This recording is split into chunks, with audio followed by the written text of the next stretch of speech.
बहुत आदरणीय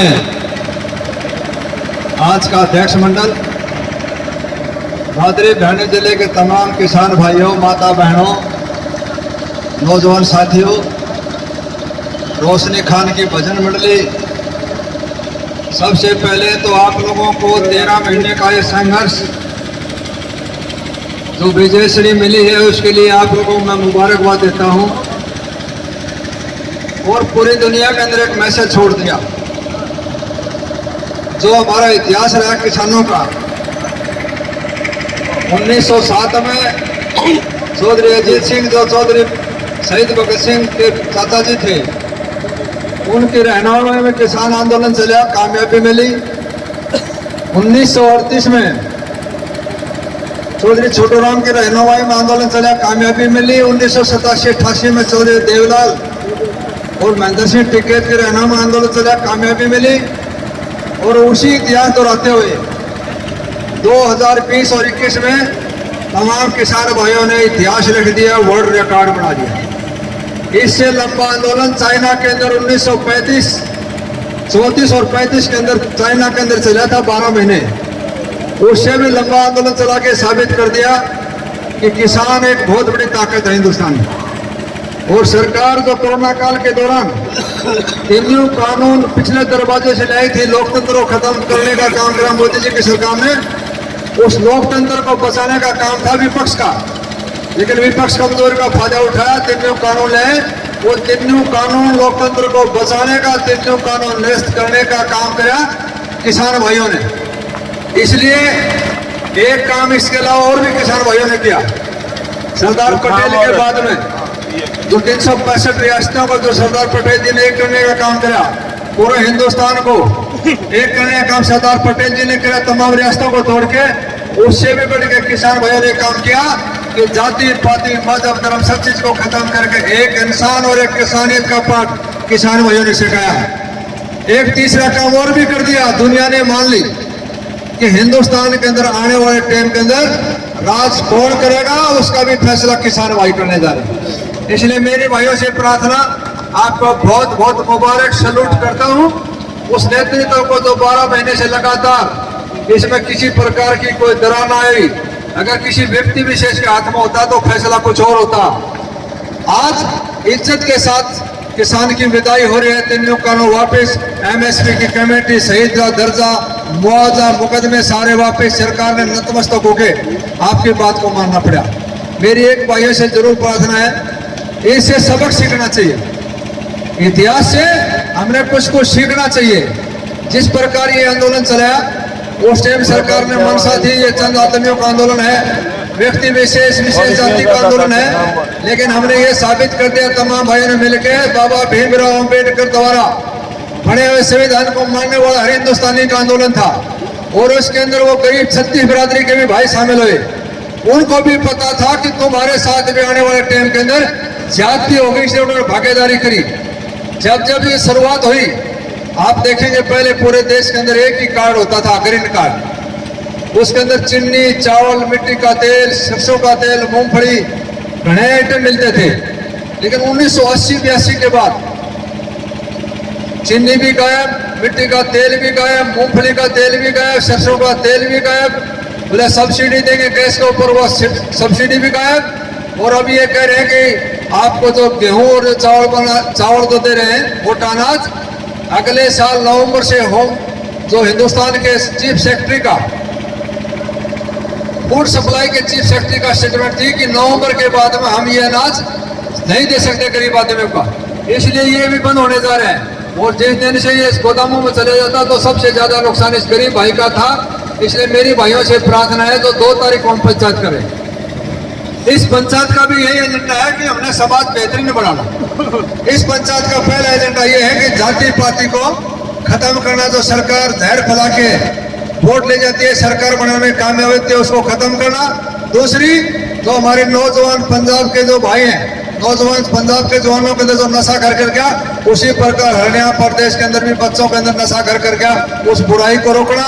तीसरी, जो भ्रूण हत्या है, बच्ची को गर्भ में पैदा होने से पहले खत्म करे। समाज के अंदर इस 21वीं सदी के अंदर भी ऐसी व्यवस्था लड़का और लड़की के अंदर जो भेदभाव है इसको मिटाना, और चौथा दहेज प्रथा। दहेज के लिए हमारी बहनों ने, बेटियों ने कुर्बानी देनी पड़ी, कोई फांसी खा रही है, कोई गोली खा रही है, कोई रेल के नीचे कट रहे हैं, कहीं गला घोट के मार रहे हैं, कहीं जहर दे के मार रहे हैं। इन चारों बुराइयों को रोकने के लिए देश की और ये इतिहास की मैं भाइयों को बताना चाहता हूं, आप लोगों की ताकत से, आप लोगों के आशीर्वाद से 2 जनवरी को देश की आने वाले टाइम के पिछले भी इतिहास लिखने जा रहे हैं। जिस प्रकार चितलाना टोल का रिकॉर्ड रहा इस 13 महीने के अंदर, जिस आंदोलन के अंदर वेल डिसिप्लिन, किसी प्रकार की कंट्राडिक्शन नहीं, सब भाइयों के मान सम्मान, जो भी आया भाई उसी को मौका भी दिया अपनी बात रखने का, और एक पूरे देश और दुनिया के अंदर एक मैसेज दिया। इस पंचायत का भी यहाँ करने का सिर्फ एक ही कारण है कि आज पूरे वर्ल्ड की ये आइडेंटिफाई जगह है, यहाँ पर एड्रेस की पूछने की जरूरत नहीं है, जो भी भाई पंचायत में सीधा चल के आ जाएगा, इसलिए लोकेशन भेजने की जरूरत नहीं पड़ेगी।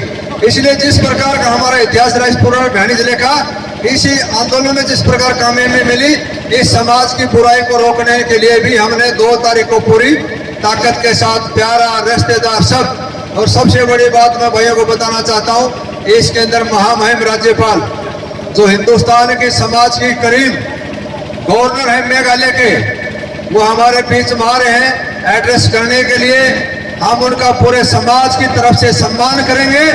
इसके साथ साथ जल पुरुष राजेंद्र, जिसने इंटरनेशनल अवार्ड मिला हुआ है, नदी और जल बचाने के लिए जल पुरुष के नाम से मशहूर है, मैगसेसे पुरस्कार उसको मिला हुआ है, और हिंदुस्तान की तमाम खापें उच्च कोटि के बुद्धिजीवी आदमी इसके अंदर आ रहे हैं। और इसके साथ जो मनोरंजन करने के लिए भी बड़े बड़े अच्छे कलाकार आ रहे हैं, और भाइयों की सेवा करके इतिहास लिखने जा रहे हैं। इसलिए मेरे भाइयों से प्रार्थना, आज जो ही आंदोलन की घोषणा हो जाए समाप्ति की, उसके बाद 2 तारीख तक हमने दिन रात देख करके इस पंचायत को कामयाब करना है। इस पंचायत का कामयाब होना, समाज का बचना, समाज की बुराई को रोकना, देश और प्रदेश मजबूती के साथ आगे बढ़े, आने वाला टाइम, आने वाला समय, आने वाली नस्ल और कौम को बचाने के लिए इस पंचायत का आयोजन है। इसलिए मेरी भाइयों से प्रार्थना है, आज से ही उस अभियान में लगना है। अगली तैयारी हमने करनी है, पानी से पहले पाल बांधनी।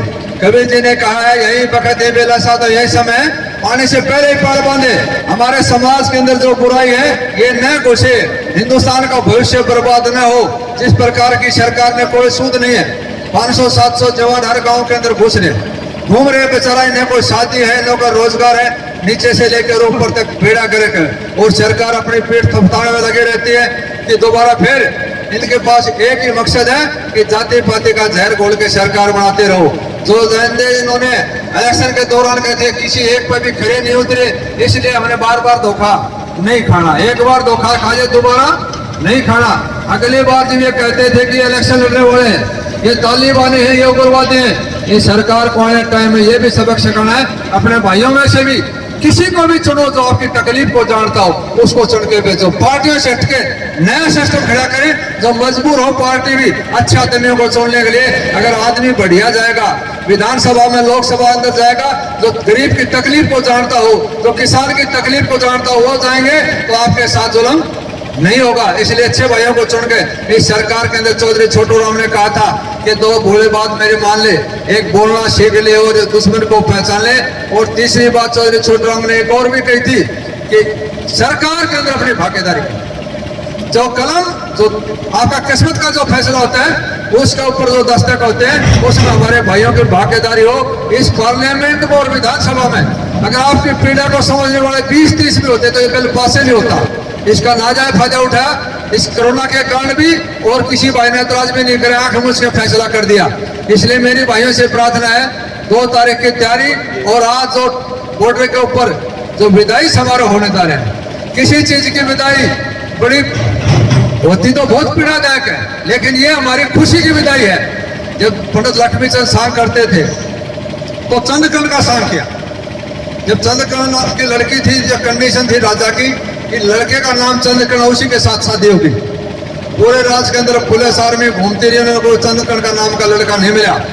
दूसरे प्रदेश का व्यापारी जहाज के अंदर उन्होंने मजदूर रख रखे था, उसका नाम चंद्रकर्ण था। वो सुबह सुबह बाजार में सामान लेने के लिए आया तो पुलिस वाले ने पूछ लिया, भाई क्या आपका नाम क्या है? तो उसने कहा कि चंद्रकर्ण। बोले राम 6 महीना होगा तो चांद करो ब्याह कराओ। बोले मेरा पढ़ना छोड़ दे, किसा मुकलाओ करो, बताओ राट दे।